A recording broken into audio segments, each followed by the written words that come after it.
नमस्कार, मैं प्रिया। आज है 18 सितंबर। चले जानते हैं बिहार की 25 बड़ी खबरों को। बिहार के लिए जल्द ही चलेगी 24 नई ट्रेनें। भारतीय रेलवे ने बिहार के लिए 24 ट्रेनों के परिचालन का ऐलान किया है, जिसमें श्रमजीवी, संपूर्ण क्रांति और संघमित्रा जैसी बड़ी ट्रेनों के नाम शामिल है, जो क्लोन ट्रेन के रूप में चलाए जाएंगे। रेल यात्रियों की परेशानी को देखते हुए रेल मंत्रालय ने यह घोषणा की है। त्योहारों में आने वाले लोगों की परेशानियों को ध्यान में रखते हुए यह निर्णय लिया गया है। भारतीय रेलवे के अनुसार 40 ट्रेनों को 21 सितंबर से चलाने का निर्णय लिया गया है। भारतीय रेलवे के मुताबिक विभिन्न रेलवे जोन के बनाए गए 7 जोड़ी क्लोन ट्रेन सूबे के कई स्टेशन से आएंगे और जाएंगे। राजेंद्र नगर से दिल्ली के लिए रवाना होने वाली स्पेशल संपूर्ण क्रांति एक्सप्रेस के क्लोन बनाया गया है।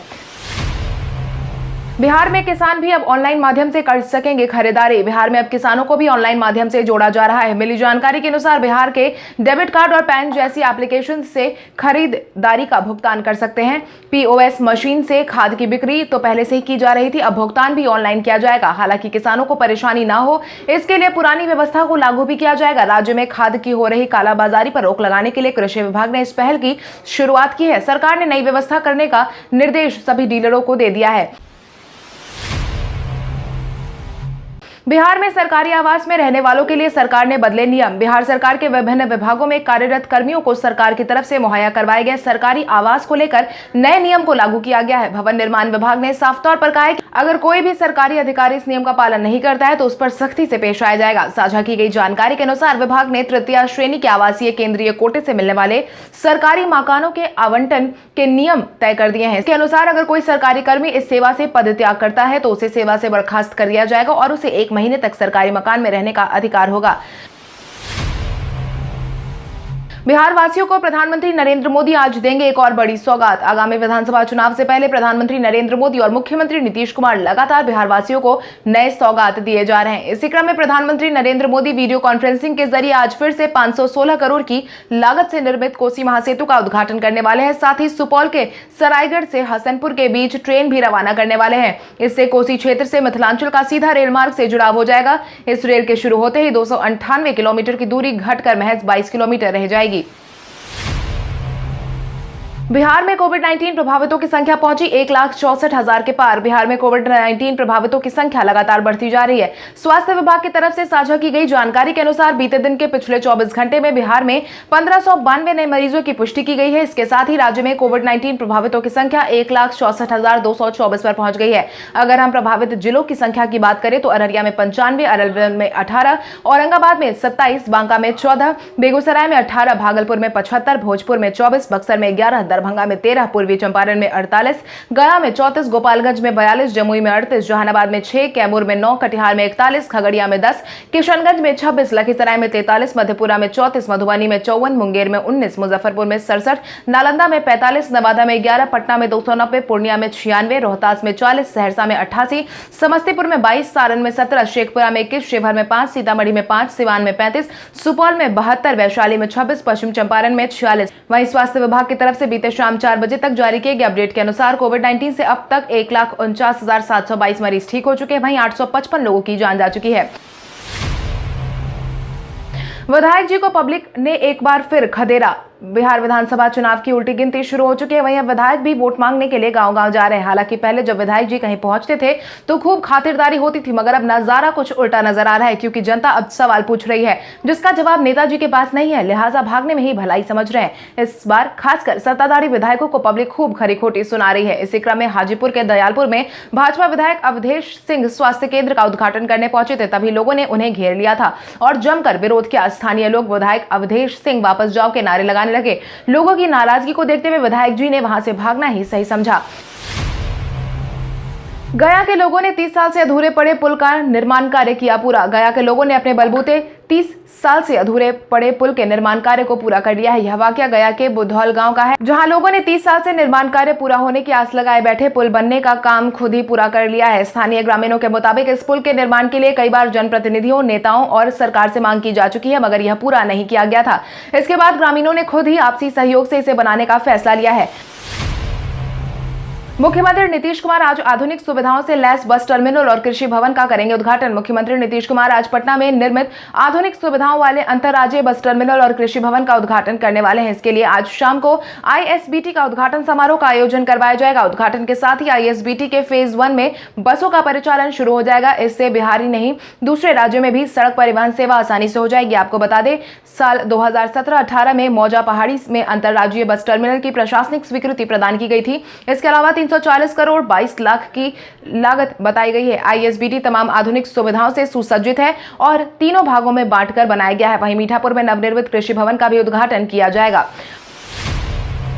आज बिहारी पहचान में हम बात करेंगे निरुपमा पांडे की। भारतीय टीम की विंग कमांडर निरुपमा पांडे ने भी अपने साथ साथ देश का नाम रोशन किया है। निरुपमा पांडे बिहार की पहली महिला थी जिन्होंने माउंट एवरेस्ट पर साल 2011 में पहुंची थी। निरुपमा उन आईएएफ टीम की महिलाओं में शामिल थी जिन्होंने पहली बार विंग कमांडर की जिम्मेदारी संभाली थी। अलग अलग स्तर पर बिहार का नाम रोशन करने वाले निरुपमा का जन्म बिहार के सिवान जिले में हुआ था। पेशे से वो एक आईएएफ ऑफिसर है। वहीं उन्होंने अपनी स्कूली पढ़ाई केंद्रीय विद्यालय से पूरी की थी। इसके साथ ही ग्रेजुएशन कॉमर्स और MBA in finance in marketing from Ness Wadia college of commerce Pune से की थी। अपने करियर की शुरुआत साल 2007 में की थी। वहीं उन्होंने नेहरू इंस्टीट्यूट ऑफ माउंटेनियरिंग में ट्रेनिंग करना शुरू कर दिया था। साल 2003 में उन्होंने इंडियन एयरफोर्स को ज्वाइन किया था।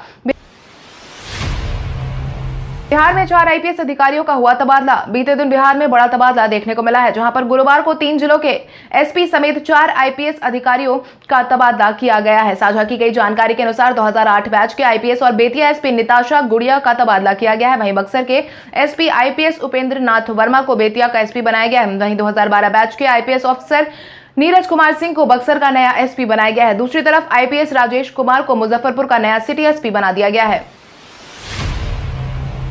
कंकई नदी की तेज धारा में बहा 1.10 करोड़ की लागत से बना पुल। बिहार में पुल के बहने के मामले लगातार बढ़ते जा रहे हैं। कभी पुल के आगे का अप्रोच पथ पानी की वजह से बह जाता है, तो कभी जिस पुल का निर्माण भी नहीं हुआ वो भी पानी की जद में आ रहा है। ऐसा ही वाकया हाल ही में किशनगंज जिले में देखा गया है, जहां पर दिघल बैंक के पत्थर घाटी में बाढ़ नियंत्रण विभाग की लापरवाही के कारण राज्य सरकार को करोड़ों का नुकसान हुआ है। कुडहली के ग्वालटोली में निर्माणाधीन पुल कनकई नदी की तेज धारा में बह गया। पुल धंसने की वजह से ग्रामीण नाराज नजर आ रहे हैं, क्योंकि उनकी यातायात की मुसीबत दूर होने के सपने पर पानी फिर गया है।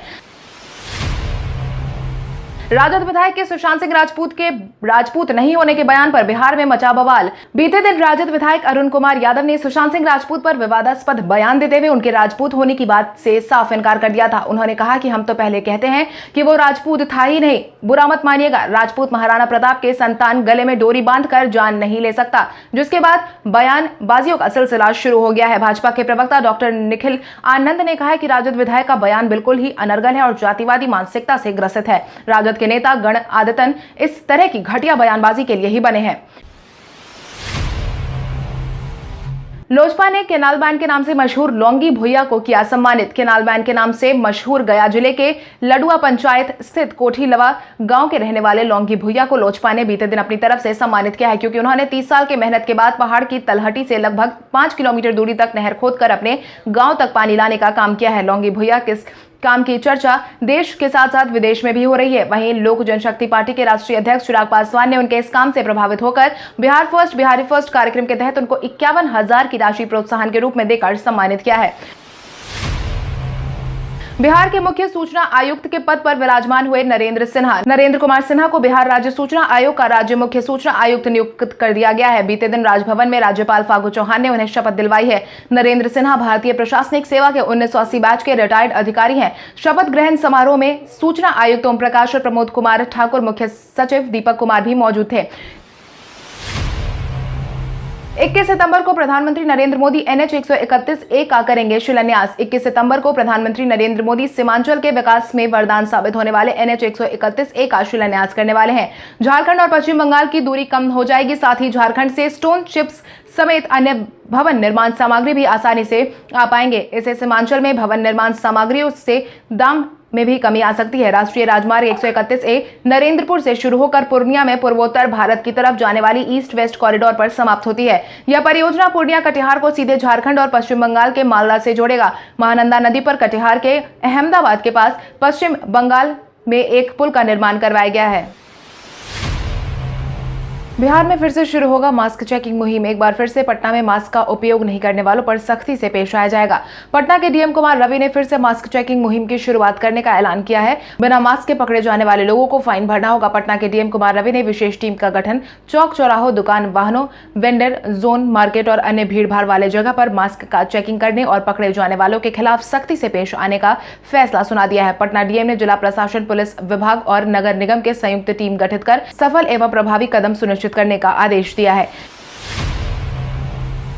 रघुवंश प्रसाद के सपनों को पूरा करने के लिए मंत्रालय ने शुरू की तैयारी। पूर्व केंद्रीय मंत्री रघुवंश प्रसाद सिंह के सपनों को पूरा करने के लिए नीतीश कुमार ने तैयारी शुरू कर दी है, जिसके तहत रघुवंश प्रसाद सिंह की तरफ से जीवन के अंतिम समय में पत्र लिखकर जितनी भी इच्छा जताई गई थी, उन सब पर जल संसाधन विभाग काम शुरू कर चुका है। जल संसाधन मंत्री संजय झा ने मांग के अनुरूप बेनीपुरी के गाँव में बेनीपुरी के स्मारक और घर को बचाने के लिए रिंग बांध बनाने की जानकारी उनके पुत्र को पत्र लिखकर दे दी है। मुख्यमंत्री के निर्देश पर जल संसाधन विभाग बेनीपुरी के स्मारक और घर को बचाने में लगा है। इतना ही नहीं, वैशाली और मुजफ्फरपुर में जिन योजनाओं के बारे में रघुवंश प्रसाद सिंह ने पत्र में जिक्र किया था, उसका भी पत्र में जिक्र किया गया है, जिसको पूरा करने का काम शुरू किया जा चुका है। लगातार चौथे दिन भी राजद दफ्तर पर लगा रहा ताला। रघुवंश प्रसाद सिंह की दुनिया को अलविदा कहने के बाद लगातार राजद दफ्तर पर ताला लगा हुआ है। मिली जानकारी के अनुसार लगातार चौथे दिन भी राष्ट्रीय जनता दल के दफ्तर पर ताला लटका नजर आया। समर्थक, कार्यकर्ता और नेता यह उम्मीद लगाए थे कि चुनावी साल में 3 दिन के शोक के बाद राजद कार्यालय को खोल दिया जाएगा, लेकिन रघुवंश प्रसाद सिंह की याद में अभी तक पार्टी का दफ्तर 7 दिनों के बाद ही खोला जाएगा। साथ ही पार्टी दफ्तर का झंडा भी 7 दिन तक झुका रहेगा। चुनाव को लेकर नेता और कार्यकर्ता बड़ी संख्या में हर रोज दफ्तर पहुंचते देखे गए थे। पुष्पम प्रिया चौधरी ने एक बार फिर से सरकार को लिया आड़े हाथ। पुष्पम प्रिया चौधरी ने एक बार फिर से सरकार को निशाने पर लिया है, जिसके तहत उन्होंने बीते दिन अपने फेसबुक अकाउंट में पोस्ट शेयर करते हुए लिखा कि बिहार में सिर्फ रिप्रेजेंटेशन का फर्जीवाड़ा हो रहा है, कोई किसी का अपना नहीं है, नकली नेता सिर्फ अपने आप को ही है और इसलिए आज वोट मांगने सिर्फ आ रहे हैं। सिर्फ वोट मांगते वो देखे जा सकते हैं और उनकी जिंदगी को महज एक चुनाव वस्तु मानते हैं। लोगों के पास विकल्प नहीं था, मगर आज लोगों के पास विकल्प है। इस चुनाव में बिहार साबित कर देगा कि उसे आगे बढ़ना आता है। चलिए हम सब मिलकर आगे बढ़ते हैं। #सबका शासन। प्रधानमंत्री नरेंद्र मोदी के जन्मदिन पर तेजस्वी यादव ने मनाया राष्ट्रीय बेरोजगारी दिवस। बीते दिन प्रधानमंत्री नरेंद्र मोदी के साथ साथ राष्ट्रीय बेरोजगारी दिवस भी मनाया गया, जो कि दिन भर काफी ज्यादा ट्रेंडिंग भी रहा। वहीं इस दौरान नेता प्रतिपक्ष तेजस्वी यादव ने भी प्रधानमंत्री नरेंद्र मोदी के जन्मदिन पर राष्ट्रीय बेरोजगार दिवस मनाया, जहां वो बिहार सरकार के खिलाफ फिर से बयानबाजी करते हुए नजर आए। उन्होंने कहा कि बिहार के मुख्यमंत्री नीतीश कुमार ने पिछले 15 सालों में बिहार के साथ और युवाओं का वर्तमान और भविष्य सब कुछ बर्बाद कर दिया है। उन्होंने ट्वीट करके लिखा कि बिहार के 7 करोड़ युवाओं का वर्तमान और भविष्य बर्बाद करने वाली 15 साल की नीतीश सरकार बेरोजगारी, गरीबी और पलायन पर विमर्श क्यों नहीं करना चाहती। मुख्यमंत्री जी अब जात पात और धर्म के नाम पर युवाओं को गुमराह नहीं कर सकती। नीतीश कुमार से दूरी बढ़ाने के पीछे की वजह जीतन राम मांझी ने अब जाकर बताई। जीतन राम मांझी को मुख्यमंत्री पद से हटने से लेकर के और साथ ही मुख्यमंत्री नीतीश कुमार से उनकी दूरी के पीछे का कारण मांझी ने अब बताया है। उन्होंने कहा कि मैंने किसी भी पद की चिंता नहीं की, इसलिए विधानसभा में मेरी उपस्थिति रही, इसकी चिंता जरूर रही है। इसी कारण से मैं लगातार अपने विधानसभा क्षेत्र के नेतृत्व करता रहा हूँ। 2005 के नीतीश मंत्रिमंडल में जब हम पर दागी होने की बात कही गई तो मैंने तुरंत मुख्यमंत्री के इशारा मिलते ही अपने पद से इस्तीफा दे दिया। यह मेरा पद की चाह नहीं रखने का सबसे बड़ा उदाहरण है। वहीं नीतीश कुमार से दूरी के पीछे का कारण यह था कि हमें लगा कि नीतीश जी हमारे काम से खुश नहीं है। डॉक्टर हर्षवर्धन ने साल 2021 के शुरुआत में वैक्सीन आने का किया दावा। कोविड-19 के हर दिन बढ़ते मामलों के बीच सभी लोग वैक्सीन के आने का इंतजार कर रहे हैं, जिसको लेकर स्वास्थ्य मंत्री डॉक्टर हर्षवर्धन ने बीते दिन अपनी प्रतिक्रिया जारी की है, जिसके तहत उन्होंने कहा कि देश में साल 2021 के शुरुआत में कोविड-19 वैक्सीन आने की पूरी संभावना बनती दिखाई दे रही है। उन्होंने आगे कहा कि देश में कोविड-19 से जान गंवाने वालों की दर फिलहाल दुनिया के अन्य देशों की तुलना में सबसे कम है। साझा की गई जानकारी के अनुसार देश में 1.64% जान गंवाने वालों की संख्या बताई गई है। इसके साथ ही उन्होंने यह भी बताया कि भारत में मरीजों के स्वस्थ होने की दर 78 से 79% है। वहीं भारत को कोविड-19 से स्वस्थ होने की उच्च दर वाले गिने चुने देश में भी शामिल हो चुका है। 19 सितंबर से आईपीएल मैच के कमेंट्री पैनल के नाम की हुई घोषणा। शनिवार से आईपीएल का आगाज होने जा रहा है। वहीं आईपीएल के आधिकारिक प्रसारणकर्ता स्टार स्पोर्ट्स ने कमेंट्री पैनल की घोषणा की है, जिसमें दुनिया भर के कुछ बेहतरीन और प्रतिष्ठित क्रिकेट विशेषज्ञ शामिल किए गए हैं। कई पूर्व खिलाड़ियों से सजी कमेंट्री पैनल के मैच का आंखों देखा हाल बताने के अलावा दर्शकों को मैच का विश्लेषण भी देंगे, जिसमें दक्षिण अफ्रीका के ऑलराउंडर जेपी डुमनी, कमेंट्री दिग्गज हर्ष भोगले, मार्क निकोलस, साइमन धूल, इयान बिशप और सुनील गावस्कर जैसे विशेषज्ञों को शामिल किया गया है। इसके साथ ही Michael Slater, Danny Morrison, Deep Dasgupta, Rohan Gavaskar, Pommie Mbangwa, Daren Ganga, L Sivaramakrishnan, Murali, Kartik, Kevin Pietersen और कुमार संगकारा पैनल में शामिल हुए। वहीं महिला कमेंटेटर के तौर पर अंजुम चोपड़ा और लीसा स्थालेकर भी अपना योगदान देने वाली है। मोदी सरकार को केंद्रीय मंत्री हरसिमरत